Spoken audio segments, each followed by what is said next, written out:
నమస్కారం. నమస్తే అండి. సో, ఈరోజు నేను అడగబోయేది చాలా మందికి ఉపయోగపడుతుంది. అన్నీ ఉపయోగపడతాయి. ఎందుకు అన్నీ ఉపయోగపడతాయి? ఉపయోగపడతాయి. సో, ఇదేమిటి అంటే మామూలుగా పెళ్లి కాని వాళ్ళు యెస్. ముహూర్తాలు అన్నీ చూస్తూ ఉంటారు. అన్నీ బానే ఉంటాయి. బట్ ఎందుకో ఎక్కడో మిస్టేక్ జరుగుతూ ఉంటుంది. పెళ్లి లేట్ అయిపోతూ ఉంటుంది. యెస్. యెస్. ఇలా పెళ్ళిళ్ళు ఆలస్యం అయ్యే వాళ్ళకి మీరేదైనా చెప్పగలరా?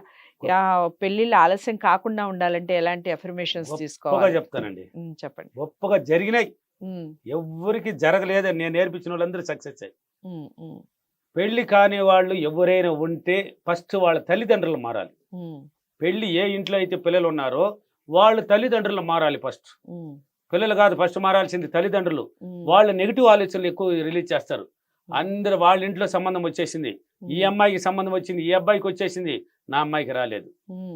అబ్బా నా అమ్మాయి కన్నా చిన్న అమ్మాయికి జరిగిపోతున్నది, నా అమ్మాయికి రాలేదు. ఏం చెప్తున్నారు వాళ్ళు? వాళ్ళ మాటే మంత్రం. వాళ్ళు చెప్పేసినారా లేదా? ఆ వాళ్ళకి వచ్చింది, వీళ్ళకి వచ్చింది, వీళ్ళకి వచ్చింది, వీళ్ళకి వచ్చింది. మా అమ్మాయి కన్నా చిన్న అమ్మాయి, మా అబ్బాయి కన్నా చిన్నవాడు కూడా పెళ్లి జరిగిపోయింది. మా ఇంట్లో వాళ్ళకి అవ్వలేదే, రాలేదే. రాలేదంటే ఎప్పటికి రాదండి. వచ్చింది వచ్చింది అని అనుకోమని చెప్పి ఎన్నో వీడియోలు చెప్పాను. ఉంది ఉంది అని చెప్పుకోమన్నాను, లేదనే మాట మర్చిపోమన్నాను. కాబట్టి ఆ థాట్స్ ఇతరుల మీద పెట్టారు చూడండి తల్లిదండ్రులు, దాన్ని మర్చిపోవాలి ఫస్ట్.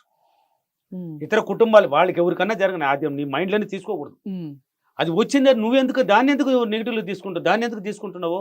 దాన్ని తీసుకోవడం వల్ల నీ మైండ్ ఇంకా నెగిటివ్లోకి పోతుంది. దాన్ని వదిలేయి. నీ అమ్మాయికి మంచి సంబంధం వచ్చిందని నువ్వు అనుకో. ఎత్తుకొని వస్తుంది నా కూతురికి, నా బిడ్డకి, నా కొడుకు ఇంటికి వస్తుంది, నా ఇంటికి వస్తుంది, నా ఇంటికి వస్తుంది. నేను అనుకున్న దానికన్నా గొప్ప సంబంధం మా ఇంటికి వచ్చింది అని నువ్వు అనుకో. పదే పదే పదే పదే నీ థాట్స్ రిలీజ్ చేయి. వచ్చేసింది మా అమ్మాయికి ఈ సంవత్సరం పెళ్లి అయిపోయింది, హ్యాపీ మేము, మంచి అల్లుడు మా ఇంటికి వచ్చేసినాడు అని నువ్వు పదే పదే పదే రిలీజ్ చేయాలి. ఇన్నాళ్ళ వరకు ఏం రిలీజ్ చేసావు? వాళ్ళ మీద రిలీజ్ చేసావు. వాళ్ళకి వచ్చింది అన్నావు, నీ మాట ప్రకారం వాళ్ళందరికీ వచ్చేస్తున్నది. నీ ఇంటికి రాలేదన్నావు, నీ మాట ప్రకారం నీ ఇంటికి రాలేదు. దీన్ని అట్నే రివర్స్ కొట్టేయాలి. వాళ్ళని మర్చిపో. ఇంకా వాళ్ళని ఇతర మన విషయాలు ఏదైనా ఎవరికి చెప్పకూడదన్నాను. ఆలోచన ఎప్పుడు కానీ నీ గురించి ఆలోచించమన్నాను. ఎనీ టైం ఆలోచన ఇతరుల గురించి ఆలోచించకూడదు. నీ ఆలోచన అయితే నీ మీద పెట్టు, నీ కుటుంబం మీద పెట్టు. ఇప్పుడు నీ మీద పెట్టావు నీ ఆలోచన, నీ పిల్లల మీద పెట్టేసావు. కుటుంబం నీది అదే కదా, పిల్లల మీద పెట్టు. మంచి సంబంధం, నీకు ఎలాంటి సంబంధం కావాలి? మంచి ఎంప్లాయర్ కావాలన్నా, లేక బిజినెస్ మ్యాన్ కావాలన్నా, ఎర్రగా ఉండాలన్నా అబ్బాయి, లేక ఒక రంగులో ఉండాలన్నా, ఒక లిమిట్ రంగు ఉన్నా, మీ అమ్మాయికి ఎంత హైట్ ఉన్నాడు, లేక మీ అబ్బాయికి ఎంత హైట్ అమ్మాయి కావాలి, అబ్బాయి అయినా అమ్మాయి అయినా, ఇలా ఆలోచన డ్రీమ్ పట్టించు. ఆ డ్రీమ్ పిక్చర్ వచ్చి నీ మైండ్లో కూర్చోవాలి. పిక్చర్ రావాలండి. ఆ అబ్బాయి ఇలా ఉంటే నాకు బాగుంటుంది. ఇప్పుడు కళ్ళు మూసుకొని మహేష్ బాబు ఎలా ఉండమంటాడంటే కళ్ళు తెరుచుకొని కూడా చెప్పేస్తాం, వాడు సూపర్ కొన్నాడు, ఎంత హైట్ ఉన్నాడు, ఎర్రగొండాడు అని చెప్తున్నా. ఆ దృష్టి అయితే నీ అల్లుడి మీద పెట్టు, నీ కూతురికి వచ్చి అల్లుడి మీద పెట్టు, నీకు ఈ కొడుకు రాబోయే అమ్మాయి మీద పెట్టు. దృష్టి పిక్చర్ కనిపించాలి. ఇలాంటి అమ్మాయి కావాలి నాకు, వచ్చేసిన సంబంధం ఎత్తుకొని నా ఇంటికి వచ్చింది, పెళ్లి సంబంధం వచ్చినట్టు, మీ బంధువులంతా కూర్చున్నట్టు, ఆ సంబంధం ఖాయం అయిపోయినట్టు, మీరు ఏదో దానికి మంచి చెడ్లు ఉంటాయి మాట్లాడేసినట్టు, ఒక మంచి హాల్లో నిశ్చితార్థం జరిగినట్టు నువ్వు అనుకోవాలి, ఊహించాలి. జరిగినట్టు పెళ్లి కూడా మంచి నువ్వు అనుకున్న టయానికి జరిగిపోయినట్టు, హ్యాపీగా వాళ్ళ అనుమానం అయిపోయినట్టు, ఒక ఫస్ట్ నైట్ అయిపోయినట్టు కూడా డ్రీమ్ పట్టించాలండి. తప్పనిసరిగా ఆ పిక్చర్ ఈ మైండ్లో కూర్చోవాలి. తల్లిదండ్రులు పట్టించాలి ఫస్ట్. అక్కడ పట్టించేసి ఈ పిల్లలకి చెప్పించాలి మనం. నువ్వు పోయే దారి కరెక్ట్గా ఉంటేనే పిల్లలు పోయే దారి కరెక్ట్గా ఉంటుంది. నువ్వు పోయే దారి కరెక్ట్ లేనప్పుడు ఇక్కడ కూడా దారి తప్పుతుంది. ఏదో 1 or 2 దారి మార్చుకునేది పిల్లలు, ఇక్కడ తప్పుతుంది. నువ్వు పట్టించమ్మా, ఇలా ఇలా నువ్వు కూడా పట్టించమ్మా.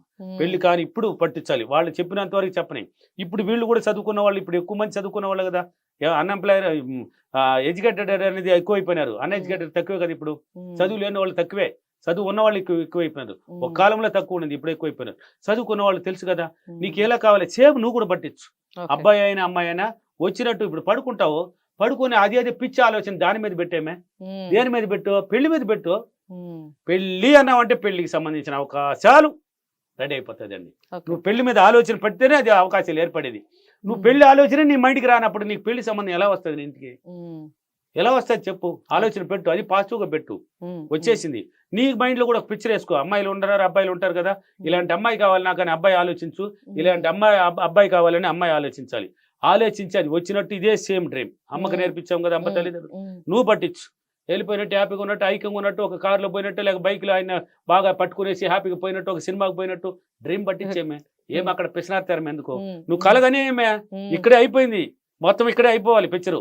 అది నువ్వు ఏం చేసినావు, అది ఏ సంబంధం వస్తుంది, అది పెళ్ళి అవుతుంది, నువ్వు అప్పుడే నీ భర్త అని చెప్తావు. ఇదంతా నేను అనుకున్నాను అలాగనే జరిగిందండి అని నువ్వే చెప్తావు. ఓకే. స్కూటర్లో కూడా పలాని సినిమా థియేటర్కి వెళ్ళినట్టు కూడా నేను అనుకున్నాను. అదే విధంగా పోతున్నాం మన మనిషి. ఓకే. మొన్న చదువు లేని లేడీ అండి, సెప్టెంబర్ క్లాస్ చేశాను బెంగళూరులో. ఒక సున్ని వేసుకొని మాట్లాడుతున్నది, చీర మీద ఒక సున్ని చేసుకునేసి నా దగ్గర కూతురు పెళ్లి కోసం వచ్చి నేర్చుకున్నది. చదువే లేదు, ఏమి రాయదు, ఏం పొట్టబొడిచిన అక్షరం రాదు, ఏమి తెలియదు, నోటి మాటలో వచ్చి నేర్చుకున్నది. చెప్పించాను, మళ్ళీ ఇంటికి పోయి కాల్ చేసింది. దీన్ని అమ్మాయికి చెప్పమ్మా, నువ్వు దీన్ని పట్టించమ్మా, భర్త లేదు దీన్ని పట్టించమ్మా నన్ను. పట్టించిందంట. ఆల్రెడీ ఇంటికి వచ్చినాడంట ఎత్తుకొని. సార్ నేను అనుకున్న దానికన్నా గొప్పగా వచ్చింది సార్, పెళ్లి కూడా చేసి మళ్ళీ క్లాస్కి వచ్చేసింది. పెళ్లి కూడా అయిపోయిందంట. ఫీడ్బ్యాక్ ఇచ్చింది చూడండి. సార్ గొప్పగా పెళ్లి చేసి కూడా వచ్చేసారు, నా కూతురు పెళ్లి కూడా అయిపోయింది సార్, పెళ్లి కూడా అయిపోయింది సార్. ఏమైనా చదువుకున్నదామా, ఏమైనా రాసిందా, ఏమి ధ్యానం ఎలా చేయాలో అన్ని వీడియోలు చెప్తున్నాను కదా. ధ్యానం ఎలా చేయాలని నేర్పించాను, ఎలా మైండ్ని మార్చుకోవాలని నేర్పించాను. ఆ మైండ్ ఎనీ టైం ఆ కూతురు మీద ఆమె మీద పెట్టింది, జరిగిపోయి పెళ్లి చేసి 2వ క్లాస్ పెట్టే లోపల పెళ్లి అయిపోయిందండి. అంటే ఇంచుమించు ఒక 2-3 నెలల లోపల అయిపోయింది అంతా. 3 నెలలకు ఒకసారి ఆడ పెట్టేది నేను. నేర్చుకున్నది 3 నెలలకు అంతా మళ్ళీ క్లాస్కి వచ్చి మన వచ్చి ఫీడ్బ్యాక్ ఇచ్చేసి వెళ్ళిపోయింది. సార్ అయిపోయింది సార్, మీ మాట ఏం మంత్రం సార్. నన్ను అంటున్నది నీ మాట ఏ మంత్రం సార్ అనేది. నా మాట మంత్రం నాకు తెలుసమ్మా, నీ మాట కూడా మంత్రం అయింది నీకు తెలియదు కదమ్మా. నన్ను ఆ మాట కూడా రిలీజ్ చేసింది కదా, మంత్రం అయిపోవడంలా పెళ్లి అయిపోవడంలా చేసిందంట. ఇప్పుడు ఎక్కడ మా కూతురు ఇద్దరు హ్యాపీగా ఉన్నారు సార్, వాళ్ళు అత్తగారింటికి వెళ్ళినారు సార్. ఆనందం ఎందుకు రాదండి? జరగదంటే పెళ్లి జరగకుండా ఉండడానికి కారణం వాళ్ళ తల్లిదండ్రులు, పిల్లలే. వీళ్ళు కూడా ఆలోచన, కొంతమంది ఇంట్లో తల్లిదండ్రులు నెగిటివ్గా ఉన్నా కానీ పిల్లలు పాజిటివ్గా ఉంటారు. పాజిటివ్గా ఉండి కొన్ని సంబంధాలు రప్పించుకుంటున్నారు. ఇద్దరు కన్నా నెగిటివ్లో ఉన్నప్పుడు ఆ ఇంటికి ఏ సంబంధం రాదండి. ఓకే. సో ఈ పాజిటివ్ థింకింగ్ ఉండాలి, పెళ్లి శీఘ్రంగా జరగాలి అంటే ఒక మంచి అఫర్మేషన్. నేను ప్రతిరోజు నా యొక్క పెళ్లి సంబంధాన్ని గురించి విజువలైజేషన్ చేసి నేను అనుకున్న దానికన్నా గొప్ప పెళ్లి కొడుకుని నేను పెళ్లి చేసుకొని ఆనందంగా, సంతోషంగా, ఆనందంగా, సుఖంగా ఉన్నందుకు విశ్వానికి, డబ్బులకి చాలా చాలా కృతజ్ఞతలు. Thank you universe, thank you money.